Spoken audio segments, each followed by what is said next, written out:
Je vais vous raconter une histoire que j'ai entendue d'une amie lorsque j'étais étudiante.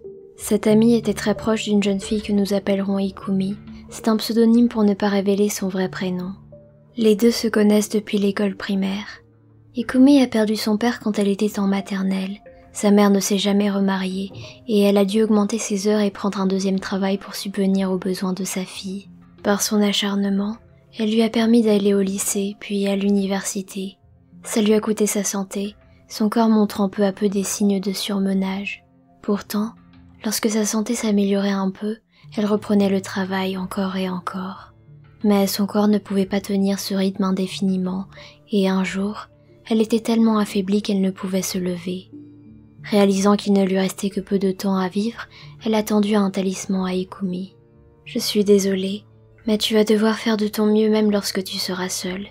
Si tu sens tes forces faiblir et ne peux plus le supporter, ouvre cette amulette. » Après ces quelques mots, la mère s'est plongée dans un mutisme profond. Quelques jours plus tard, en rentrant de l'université, Ikumi a trouvé le corps de sa mère sans vie.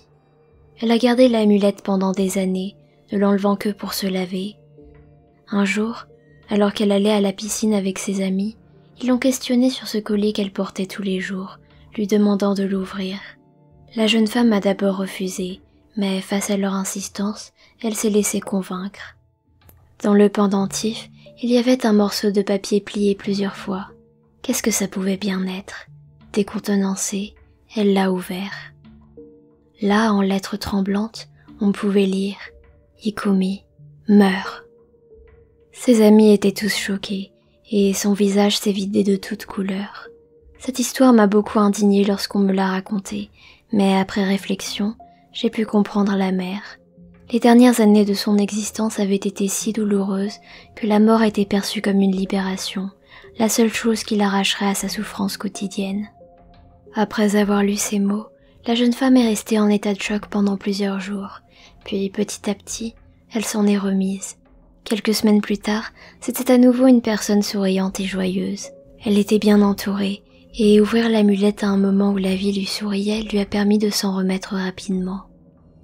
Je ne peux m'empêcher de penser à ce qu'il se serait passé si, comme préconisé par sa mère, elle avait ouvert ce pendentif dans une période de souffrance.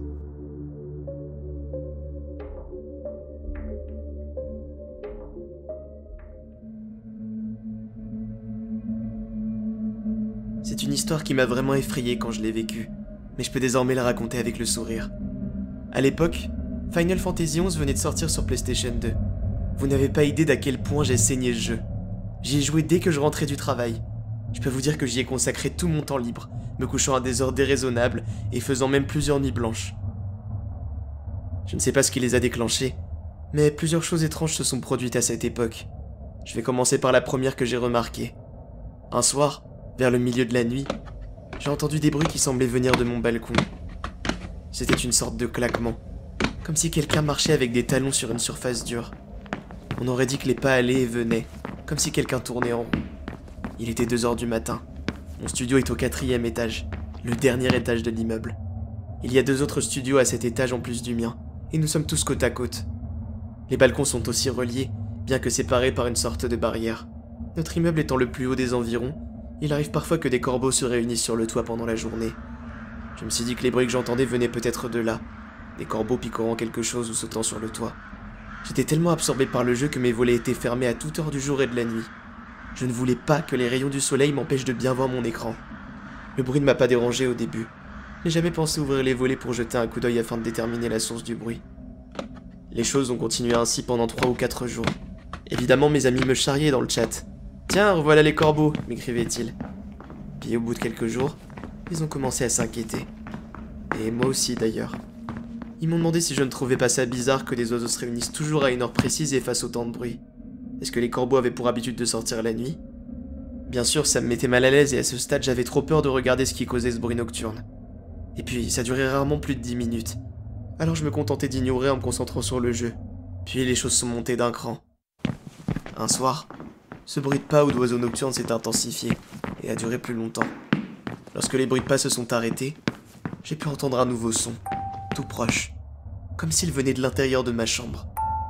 C'était le bruit d'une boîte à musique, très lente. chacune des notes résonnant avant de passer à la suivante. Quand mes amis ont entendu ce bruit, ils m'ont tout de suite questionné, mais je n'avais aucune explication à leur donner. Je n'avais jamais acheté de boîte à musique. La mélodie semblait provenir de l'intérieur d'un des murs qui touchait le balcon. Ils se sont mis à rire et à me raconter des histoires effrayantes pour me foutre encore plus les jetons. Bravo les gars, très drôle, je suis mort de rire. J'essayais de paraître plus courageux que je ne l'étais, et d'en rire avec eux. Mais la réalité, c'est que tout ce qui se passait me faisait peur, et je ne savais pas comment réagir. C'est là que mon histoire prend un tournant qui vous semblera assez drôle. Au bout de quelques jours à entendre cette musique, j'ai remarqué quelque chose. Je l'avais déjà entendu quelque part. C'était même très familier. Puis, des souvenirs me sont revenus. Quelques années plus tôt, je jouais souvent à Sakura Taisen, un jeu vidéo qui était très populaire au Japon vers la fin des années 90. Et la musique que j'entendais, c'était la chanson thème de ce jeu. Dès lors, ma peur de la mélodie s'est envolée. Les bruits de pas et la musique ont encore continué quelques jours. Je n'étais pas assez à l'aise pour aller vérifier s'il y avait quelque chose ou quelqu'un sur le balcon. Mais la familiarité de la musique me rassurait, et je me suis même surpris à la chantonner. Puis, un beau jour, les bruits ont cessé. Je vous raconte cette histoire depuis la même pièce où j'ai vécu ces événements il y a quelques années. Je n'ai pas déménagé depuis. Parfois, au milieu de la nuit, je repense à ce qui s'est passé, et j'ai comme une envie d'entendre à nouveau la boîte à musique. Pour ce qui est des pas, merci bien, mais je m'en passerai. Je vis mieux sans.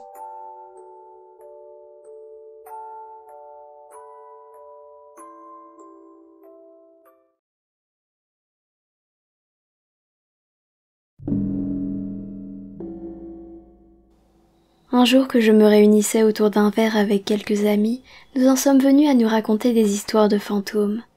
Tour à tour, nous avons tous raconté quelque chose d'étrange qui nous était arrivé. L'un de mes amis a commencé à parler et nous a dit qu'il ne savait pas si ce qu'il avait vécu était paranormal. Il nous a expliqué qu'en rentrant du travail, il marchait toujours de la gare jusqu'à chez lui plutôt que de prendre le bus. Ça l'obligeait à faire un peu d'exercice. Le chemin qu'il prenait passait près d'un des plus beaux parcs de la ville, et la route qui le longeait faisait une longue ligne droite. La nuit, il n'y avait que quelques lampadaires pour éclairer, vu qu'il n'y avait presque pas de maisons aux alentours. De plus, les arbres les plus hauts du parc cachaient parfois la lumière de la lune, rendant le chemin encore plus sombre. Alors qu'il avançait sur la route, il a aperçu une silhouette à quelques dizaines de mètres avancée vers lui. Il ne pouvait distinguer précisément ses contours dans l'obscurité, mais comme elle était inhabituellement petite, il s'est dit que c'était probablement un enfant en bas âge. Il s'est alors demandé ce qu'un si jeune enfant faisait dehors tout seul, surtout à cette heure-là. Ne sachant pas comment réagir, il est resté planté là quelques secondes. Comment contacter les parents? Devait-il leur accompagner jusqu'à la maison la plus proche? Ou jusqu'à un poste de police? Il craignait cependant d'être pris pour quelqu'un de mal intentionné si le voisinage le voyait parler à un enfant. Tandis qu'il se questionnait sur la meilleure démarche à suivre, la distance entre la silhouette et mon ami diminuait. Alors qu'il ne restait que quelques mètres entre eux, il a pris la fuite. Surpris, nous l'avons questionné sur sa réaction. Ce n'est pas un enfant que j'ai vu ce soir-là, mais une femme qui marchait à quatre pattes. En se rapprochant, elle est passée dans une zone où la lumière des lampadaires traversait le feuillage, et j'ai pu entrevoir son visage. Elle me fixait, ses grands yeux noirs écarquillés, son visage tordu par un sourire figé. Lorsque je suis arrivé à la gare, j'ai appelé un taxi pour rentrer chez moi. Je ne voulais pas risquer de la recroiser. Depuis, je ne prends plus le chemin pour rentrer chez moi.